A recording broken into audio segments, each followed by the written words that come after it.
me, probably when I was 7 or so. I took this book out of the Benson Library called 1,000 Ways to Make $1,000. And one of the ways in this book was having penny weighing machines.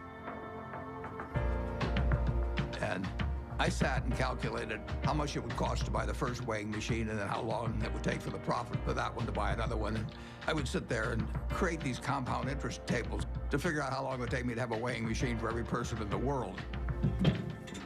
I had everybody in the country weighing themselves 10 times a day, and me just sitting there like John D. Rockefeller's weighing machines.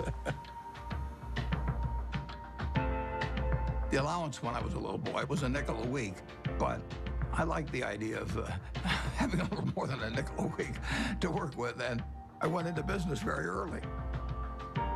I started selling Coca-Cola door to door. I sold gum door to door, or sold Saturday Evening Post, Liberty Magazine, Ladies Home Journal, you name it.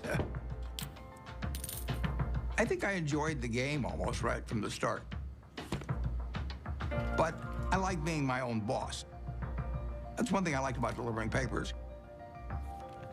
I could arrange the route I wanted. Nobody was bothering me at 5 or 6 in the morning.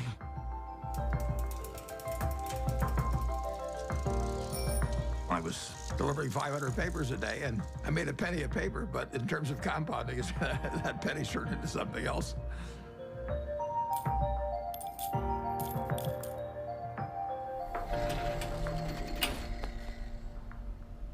Einstein is reputed to have said that compound interest is the 8th wonder of the world or something like that. And it goes back to that story you probably learned when you were in grade school, where somebody did something for the king, and the king said, "What can I do for you?" And he said, "Well, let's take a chessboard and put 1 kernel of wheat on the first square, and then double it on the second and double it on the third." And the king readily agreed to it, and by the time he figured out what 2 to the 64th amounted to, he was giving away the entire kingdom. So it's a pretty simple concept, but over time, it accomplishes extraordinary things.